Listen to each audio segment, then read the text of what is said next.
കോൺഗ്രസിലെ മുതിർന്ന നേതാവും ബഹരംപൂരിൽ നിന്ന് 5 തവണ എംപിയുമായ അധിർ രഞ്ജൻ ചൌധരി സംസ്ഥാന രാഷ്ട്രീയത്തിലേക്ക് മടങ്ങിയെത്തിയിരിക്കുന്നു. നിങ്ങൾക്ക് കാണാനാകുന്നതുപോലെ അദ്ദേഹം ഇവിടെ നിയമസഭാ തിരഞ്ഞെടുപ്പിനായി പ്രചാരണം നടത്തുകയാണ്. അദ്ദേഹം ബഹരംപൂരിൽ നിന്നുള്ള സ്ഥാനാർത്ഥിയാണ്. ഇപ്പോൾ പതിറ്റാണ്ടുകൾക്ക് ശേഷം അദ്ദേഹം സംസ്ഥാന രാഷ്ട്രീയത്തിൽ പ്രവേശിച്ചിരിക്കുകയാണ്. കൂടാതെ ഇത് അദ്ദേഹത്തിന് വളരെ നിർണായകമായ ഒരു തെരഞ്ഞെടുപ്പാണ്. കാരണം 2024-ൽ തൃണമൂൽ കോൺഗ്രസിന്റെ യൂസഫ് പത്താനോട് അദ്ദേഹം ബഹരംപൂർ ലോക്സഭാ സീറ്റിൽ പരാജയപ്പെട്ടു. അദ്ദേഹവും തൃണമൂൽ കോൺഗ്രസിന്റെ മമതാ ബാനർജിയും തമ്മിൽ വളരെ സൗഹൃദപരമായ ഒരു ബന്ധമില്ല. ഞാൻ ഉദ്ദേശിക്കുന്നത് രാഷ്ട്രീയപരമായിട്ടാണ്. കൂടാതെ മുൻകാലങ്ങളിൽ ബംഗാളിൽ TMC കോൺഗ്രസിനെ തകർക്കുകയാണെന്ന് തനിക്ക് തോന്നുന്നതിനെക്കുറിച്ച് ചൌധരി വളരെ ശക്തമായി തുറന്നു പറഞ്ഞിട്ടുണ്ട്. എന്നാൽ ഞാൻ പറഞ്ഞതുപോലെ 2024-ലെ ലോക്സഭാ തെരഞ്ഞെടുപ്പിൽ TMCക്കായിരുന്നു മുൻതൂക്കം. കൂടാതെ ചൌധരി പരാജയപ്പെട്ടു. ഇപ്പോൾ അദ്ദേഹം ഇവിടെ ബഹരംപൂരിലെ തന്റെ തട്ടകം തിരിച്ചുപിടിക്കാൻ ശ്രമിക്കുകയാണ്. അത് അദ്ദേഹത്തിന്റെ സീറ്റായിരുന്നു. 1999 മുതൽ 2024 വരെ വളരെ കാലം അദ്ദേഹത്തിന്റെ ലോക്സഭാ സീറ്റായിരുന്നു അത്. ഇനി എന്ത് സംഭവിക്കുന്നു എന്നും അദ്ദേഹത്തിന്റെ പ്രചാരണം എങ്ങനെ രൂപപ്പെടുന്നു എന്നതിനെക്കുറിച്ചും ബഹരംപൂരിലെ ഈ പ്രചാരണ യാത്രയിൽ ഞങ്ങൾ അദ്ദേഹത്തെ അനുഗമിക്കുമ്പോൾ വൈകുന്നേരം കുറച്ചുകൂടി കഴിഞ്ഞ് ഞങ്ങൾ അദ്ദേഹത്തോട് ചില ചോദ്യങ്ങൾ ചോദിക്കുന്നതായിരിക്കും. അധിർ രഞ്ജൻ ചൌധരി ഇവിടെ ബഹരംപൂരിൽ ഈ വിപുലമായ പ്രചാരണ യാത്രയിലായിരുന്നു. ഒരുപാട് നാളുകൾക്ക് ശേഷം അദ്ദേഹം നിയമസഭാ കോട്ടയിലേക്ക് പ്രവേശിക്കുകയാണ്. സർ, എന്തുകൊണ്ട് വിധാനസഭ? താങ്കൾ ഇവിടെ 5 തവണ ലോക്സഭാ MP ആയിരുന്നല്ലോ. അതുകൊണ്ട് ലോക്സഭയിൽ നിന്ന് രാജിയിലേക്ക് പോകുന്നതിന് ഒരു വിലക്കുമില്ലെന്നാണ് ഞാൻ കരുതുന്നത്. ഞാൻ ഉദ്ദേശിച്ചത് വിധാനസഭ. താങ്കളുടെ എതിരാളികൾ അതൊരു തരം താഴ്ത്തലാണെന്ന് പറഞ്ഞേക്കാം. രണ്ടും നിയമനിർമ്മാണ സഭയാണ് ഞാൻ ഉദ്ദേശിച്ചത്, ഒരു സ്ഥാപനമാണ്. അതുകൊണ്ട് ചിലപ്പോൾ ഒരാൾക്ക് ലോക്സഭയിൽ പങ്കെടുക്കേണ്ട ആവശ്യം വരുമ്പോൾ അയാൾക്കത് ചെയ്യാം. പക്ഷേ ഇവിടെ ഞങ്ങളുടെ സാധ്യതകൾ എപ്പോഴും തുറന്നിട്ടിരിക്കുകയാണ്. കൂടാതെ കഴിഞ്ഞ ലോക്സഭാ തെരഞ്ഞെടുപ്പിൽ ഞാൻ പരാജയപ്പെട്ടിരുന്നു. അതുകൊണ്ട് ഇപ്പോൾ അഴിമതിക്കും വർഗീയവൽക്കരണത്തിനുമെതിരെ പോരാടാൻ മറ്റൊരു അവസരം വന്നിരിക്കുകയാണ്. എൻ്റെ പാർട്ടി എന്നോട് ഈ അസംബ്ലി കോൺസ്റ്റിറ്റ്യൂഷനിൽ നിന്ന് മത്സരിക്കാൻ നിർദ്ദേശിച്ചു. അതുകൊണ്ട് കോൺഗ്രസ് പാർട്ടിയുടെ ഒരു സാധാരണ പ്രവർത്തകൻ എന്ന നിലയിൽ പാർട്ടിയുടെ നിർദ്ദേശം അനുസരിക്കുന്നതാണ് വിവേകമെന്ന് ഞാൻ കരുതി. ഞാനിപ്പോൾ ബെർഹാംപൂർ എന്ന് വിളിക്കപ്പെടുന്ന ഈ അസംബ്ലി മണ്ഡലത്തിൽ നിന്ന് മത്സരിക്കുകയാണ്. ഞാൻ അപരിചിതമായ ഒരു മേഖലയിലേക്ക് കടന്നു ചെല്ലുകയല്ല. അതുകൊണ്ട് എൻ്റെ അറിവിൽ ഇത് നന്നായി അറിയാവുന്നതാണ്. ഈ അസംബ്ലി മണ്ഡലവുമായി ഞാൻ വളരെ പരിചിതനാണെന്നത്. അതിർജി, നിങ്ങൾ വെസ്റ്റ് ബംഗാൾ കോൺഗ്രസിൻ്റെയും പ്രസിഡന്റ് ആയിരുന്നിട്ടുണ്ടല്ലോ. ഒരുപക്ഷെ ബംഗാളിലെ കോൺഗ്രസിൻ്റെ ഏറ്റവും തിരിച്ചറിയപ്പെടുന്ന മുഖം നിങ്ങളാണ്. പാർട്ടിയുടെ സാധ്യതകളെക്കുറിച്ച് നിങ്ങൾക്ക് എന്തു തോന്നുന്നു? ഇവിടെ ഒരു ലിസ്റ്റ് പുറത്തിറക്കിയത് അവസാനമായി നിങ്ങളായിരുന്നു. ഇതൊരു നേരിട്ടുള്ള TMC BJP പോരാട്ടമാണെന്നും കോൺഗ്രസ് ചിത്രത്തിലേ ഇല്ലെന്നും പറയുന്നവരുണ്ട്. അതിനോട് എന്ത് പറയുന്നു എന്നോ?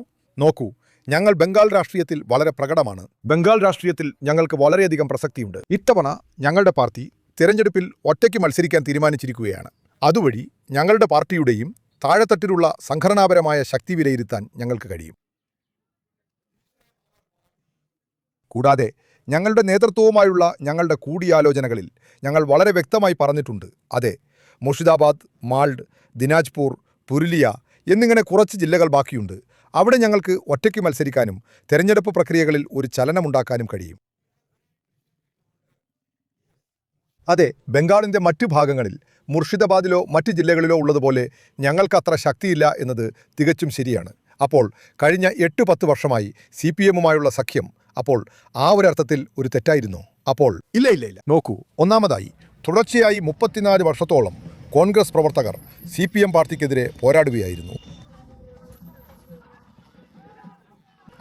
അതിനുശേഷം ഞാൻ വെസ്റ്റ് ബംഗാളിൻ്റെ പ്രസിഡന്റായിരുന്ന അക്കാലത്ത് എൻ്റെ മുതിർന്ന നേതാക്കളുമായി കൂടിയാലോചിച്ച് ഞങ്ങൾ പ്രമുഖ പാർട്ടിയുമായി ഒരു സഖ്യമുണ്ടാക്കിയിരുന്നു. ഞങ്ങളുടെ സഖ്യത്തിൻ്റെ ഫലം പുറത്തു വന്നപ്പോൾ നിയമസഭയിൽ ഒരു അംഗീകൃത പ്രതിപക്ഷ പാർട്ടിയായി ഞങ്ങൾ മാറി. വെസ്റ്റ് ബംഗാളിൻ്റെ നിയമസഭയിൽ. എന്നാൽ അതിനുശേഷം CPM പാർട്ടി സ്വന്തം നിലയ്ക്ക് കോൺഗ്രസുമായുള്ള സഖ്യരാഷ്ട്രീയം വിച്ഛേദിച്ചു. ചിലപ്പോൾ ഞങ്ങൾ സഖ്യമുണ്ടാക്കിയിരുന്നു, ചിലപ്പോൾ ഞങ്ങൾ ഉണ്ടാക്കിയിട്ടില്ല. അതിനാൽ ഇത്തരത്തിലുള്ള ഇടവിട്ടുള്ള സഖ്യത്തിനുള്ള ശ്രമം പശ്ചിമ ബംഗാളിൽ നടന്നിരുന്നു. മമതാ ബാനർജിയെയും അഭിഷേക് ബാനർജിയെയും കുറിച്ചുള്ള നിങ്ങളുടെ അഭിപ്രായം എന്താണ്? അവർ BJPയുടെ B ടീമുകളെയും C ടീമുകളെയും കുറിച്ച് സംസാരിക്കുന്നുണ്ട്. ഒരുപക്ഷെ അവർക്ക് ലഭിക്കുമായിരുന്ന വോട്ട് നിങ്ങളെല്ലാവരും ഭിന്നിപ്പിക്കാൻ ശ്രമിക്കുകയാണെന്ന് അവർ പറയുന്നുണ്ട്. നോക്കൂ, ബംഗാൾ രാഷ്ട്രീയത്തിൽ അത് മമതാ ബാനർജിയാണ്. അവരുടെ കാരുണ്യം കൊണ്ടാണ് BJP പാർട്ടിക്ക് പശ്ചിമ ബംഗാളിൽ കാലുകുത്താൻ കഴിഞ്ഞതെന്ന് എല്ലാവർക്കും അറിയാം. അല്ലെങ്കിൽ പശ്ചിമ ബംഗാൾ അവരുടെ സ്വാതന്ത്ര്യദിനം മുതൽ നിങ്ങൾ ചരിത്രം പരിശോധിച്ചാൽ പശ്ചിമ ബംഗാൾ ഏതെങ്കിലും തരത്തിലുള്ള വർഗീയ രാഷ്ട്രീയത്തിനോ വർഗീയ ധ്രുവീകരണത്തിനോ സാക്ഷ്യം വഹിച്ചിട്ടില്ല. പ്രായോഗികമായി വർഗീയതയും ജാതീയതയും രണ്ടും പശ്ചിമ ബംഗാളിലെ ജനങ്ങൾക്ക് അപരിചിതമാണ്. എന്നാൽ മമതാ ബാനർജിയുടെ കാരുണ്യം കൊണ്ടാണ് BJP പാർട്ടി അവരുമായി സഖ്യത്തിൽ പശ്ചിമ ബംഗാളിൽ കാലുകുത്തിയത്. അതിനുശേഷം ഒരു അയവും വന്നിട്ടില്ല. നിങ്ങൾ കണക്കുകൾ, അതായത് സ്ഥിതിവിവര കണക്കുകൾ പരിശോധിച്ചാൽ 2011 BJP പാർട്ടി, ഞാൻ ഉദ്ദേശിച്ചത് സംഘപരിവാർ, പശ്ചിമ ബംഗാളിൽ വളരെ ദുർബലമായ ഒരു സാന്നിധ്യമായിരുന്നുവെന്ന് നിങ്ങൾക്ക് കാണാം. വെറും 100ഓ 200ഓ ശാഖകൾ, ഞാൻ ഉദ്ദേശിച്ചത് ബ്രാഞ്ചുകൾ, പശ്ചിമ ബംഗാളിൽ ഉണ്ടായിരുന്നുള്ളൂ. എന്നാൽ ഇപ്പോൾ മമതാ ബാനർജിയുടെ ഭരണകാലത്ത് അത് അതിവേഗം വർദ്ധിച്ചു. ഇപ്പോൾ അത് ഏകദേശം 5000 കടന്നിരിക്കുന്നു. അതുകൊണ്ട് മമതാ ബാനർജി പരോക്ഷമായി, നോക്കൂ ഞാനൊന്ന് പറയട്ടെ, അതെ, മമതാ ബാനർജി BJP പാർട്ടിയുടെ വളർച്ചയെ പരോക്ഷമായി പ്രോത്സാഹിപ്പിക്കുന്നു. അതിന് പിന്നിലെ കാരണം ഞാൻ ആ പോയിന്റ് പരാമർശിക്കുകയാണ്. 2011 മമതാ ബാനർജി അധികാരമേറ്റത് മമതാ ബാനർജിയുടെ പാർട്ടിയായ TMCക്ക് ലഭിച്ച പിന്തുണ കൊണ്ടാണ്. ആ സമയം സോണിയാഗാന്ധി കാര്യങ്ങളുടെ തലപ്പത്തുണ്ടായിരുന്നു. മമതാ ബാനർജിക്ക് പശ്ചിമ ബംഗാൾ പിടിച്ചടക്കാൻ കഴിയുന്നതിനായി അവർ അതിശക്തമായി രാഷ്ട്രീയമായും സാമ്പത്തികമായും ധാർമ്മികമായും ശാരീരികമായും എല്ലാ രീതിയിലും പിന്തുണച്ചു. പക്ഷേ അതിൻ്റെ മോശമായ ഭാഗവും നിർഭാഗ്യകരമായ സംഭവവും എന്തെന്നാൽ അവർ അധികാരമേറ്റെടുത്ത ശേഷം കോൺഗ്രസ് ഉൾപ്പെടെയുള്ള എല്ലാ പ്രതിപക്ഷ പാർട്ടികളെയും തകർക്കാൻ തുടങ്ങി എന്നതാണ്. ദിവസത്തിന് പുറകെ ദിവസമായി, മാസത്തിന് പുറകെ മാസമായി കോൺഗ്രസ് പാർട്ടിയുടെ സംഘടനാപരമായ മുഴുവൻ സംവിധാനവും മമതാ ബാനർജി തന്നെയാണ് തകർത്തത്. അതുകൊണ്ട് കോൺഗ്രസ് പാർട്ടി അവരുടെ കടന്നാക്രമണത്താൽ ഫലത്തിൽ ഇല്ലാതായി. അങ്ങനെയെങ്കിൽ എനിക്കൊന്ന് ചോദിക്കാമോ മിസ്റ്റർ ചൗധരി, ഇന്ത്യ സഖ്യത്തിന് എന്ത് സംഭവിക്കും? നിങ്ങൾ ഒരു ദേശീയ നേതാവാണ്, നിങ്ങളുടെ ടീം. നോക്കൂ, എനിക്ക് യാതൊരു... അങ്ങനെയെങ്കിൽ അതിന് എന്ത് സംഭവിക്കും? നോക്കൂ, ഇന്ത്യ സഖ്യമെന്ന ആശയം ആദ്യം കൊണ്ടുവന്നത് നിതീഷ് കുമാർജിയാണ്. അതിനെ എതിർത്ത ആദ്യത്തെ വനിത മമതാ ബാനർജിയായിരുന്നു. അതുകൊണ്ട് അന്ന് സഖ്യത്തിൻ്റെ വിധി എന്തായിരിക്കുമെന്ന് തീരുമാനിക്കപ്പെട്ടു. ശരി, അതിനുശേഷം മമതാ ബാനർജി ഒരിക്കൽ പോലും സഖ്യത്തിൻ്റെ വിഷയം ഉരിയാടിയിട്ടില്ല. പശ്ചിമ ബംഗാളിലെ തെരഞ്ഞെടുപ്പ് ജയിക്കാൻ വേണ്ടി മാത്രം അവർ പ്രായോഗികമായി അത്തരം സഖ്യത്തെ പിന്തുണച്ചു. കാരണം അവർക്ക് നന്നായി അറിയാമായിരുന്നു പശ്ചിമ ബംഗാളിൽ അവർക്ക് ഒരു സഖ്യവുമില്ലെങ്കിൽ അവരുടെ വോട്ട് ബാങ്ക് ചോർന്നു പോകുമെന്ന്.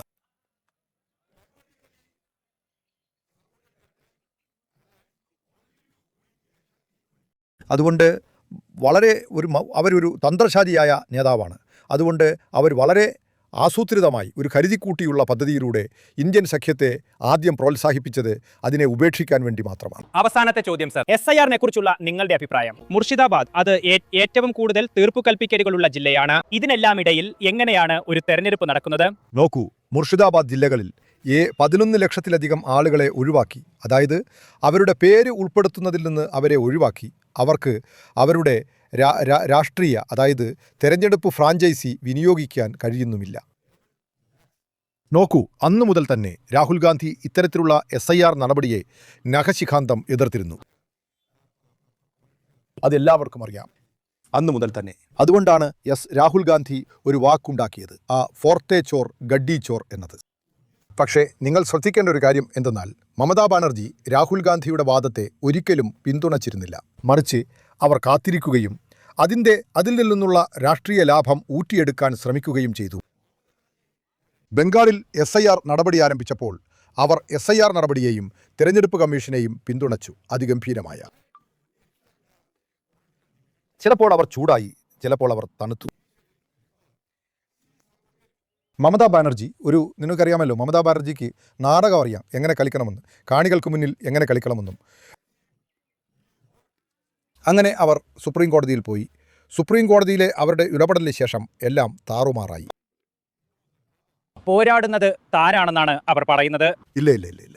അതുകൊണ്ട് അവർ ശരിക്കും ഒരു പോരാളിയാണെങ്കിൽ, SIRൽ പോരാടുകയാണെങ്കിൽ, പിന്നെ പശ്ചിമ ബംഗാളിലെ എല്ലാ സംവിധാനങ്ങളും, എല്ലാ സർക്കാർ സംവിധാനങ്ങളും, ഉദാഹരണത്തിന് തെരഞ്ഞെടുപ്പ് കമ്മീഷൻ ചെയ്യുന്ന കാര്യങ്ങൾ സുഗമമാക്കുന്നതിനായി 90,000 ജീവനക്കാരെ സംസ്ഥാന സർക്കാർ വിന്യസിച്ചിട്ടുണ്ട്.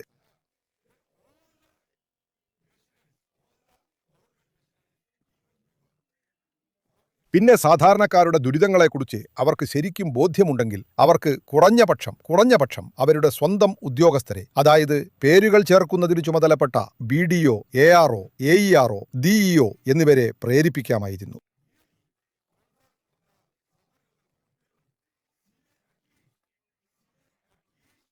അതായത് ഉൾപ്പെടുത്തലും ഒഴിവാക്കലും. തുടക്കം മുതൽക്കേ പ്രശ്നങ്ങൾ ഉയർന്നു വന്നിരുന്നു. എന്നാൽ മമതാ ബാനർജി ഒരക്ഷരം മിണ്ടാതിരിക്കാനും മൗനം പാലിക്കാനുമാണ് ഇഷ്ടപ്പെട്ടത്. പിന്നെ സാഹചര്യം അവരുടെ ഗൗരവമായ ഭരണപരമായ ഇടപെടൽ ആവശ്യപ്പെട്ടപ്പോൾ അവരൊന്നും ചെയ്തില്ല.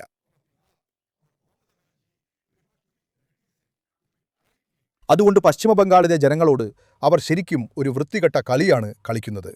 നന്ദി അധീർജി. അപ്പോൾ അതാണ് മിസ്റ്റർ നടത്തിയ തീവ്രമായൊരു പ്രചാരണ പര്യടനം. ചൗധരി, ഞാൻ പറഞ്ഞതുപോലെ അദ്ദേഹം 5 തവണ ലോക്സഭ MP ആയിരുന്നു. ഇത്തവണ നിയമസഭയിലേക്ക് മത്സരിക്കുകയാണ്. അദ്ദേഹത്തിന്റെ പ്രചാരണം എങ്ങനെ പോകുന്നു എന്ന് കാണുന്നത് രസകരമായിരിക്കും. എന്നാൽ ഈ നിമിഷം അദ്ദേഹത്തിന്റെ SUV-യിലേക്ക് തിരികെ കയറുന്നതും ഈ പ്രചാരണ പര്യടനവുമായി മുന്നോട്ട് പോകുന്നതും നിങ്ങൾക്ക് കാണാം. അതൊരു വിപുലമായ ഒന്നാണ്. അദ്ദേഹം ഇന്ന് ഈ ജീപ്പിൽ കുറഞ്ഞത് 50 കിലോമീറ്ററെങ്കിലും യാത്ര ചെയ്യും. ആളുകളുമായി കൂടിക്കാഴ്ച നടത്തുന്നു. രാവിലെ അദ്ദേഹം നടത്തുന്നത് പോലെയുള്ള ഒരു ഒറ്റയ്ക്കുള്ള കൂടിക്കാഴ്ചയല്ല എന്ന് ഞങ്ങളോട് പറഞ്ഞിട്ടുണ്ട്. പക്ഷേ തീർച്ചയായും വൈകുന്നേരം ഇങ്ങനെയാണ് അദ്ദേഹം പ്രചാരണം നടത്തുന്നത്. അദ്ദേഹത്തിന് കടുത്ത പോരാട്ടമാണ്. അതുകൊണ്ട് അത് എങ്ങനെ കലാശിക്കുമെന്ന് കണ്ടറിയണം. പക്ഷേ നിങ്ങളുടെ സ്ക്രീനിൽ ഇതാ അധിർ രഞ്ജൻ ചൗധരി ഇവിടുത്തെ വിധാൻസഭാ തെരഞ്ഞെടുപ്പിനായി പ്രചാരണം നടത്തുന്നു. പിന്നെ അതാണ് അദ്ദേഹം ചെയ്യുന്നത്.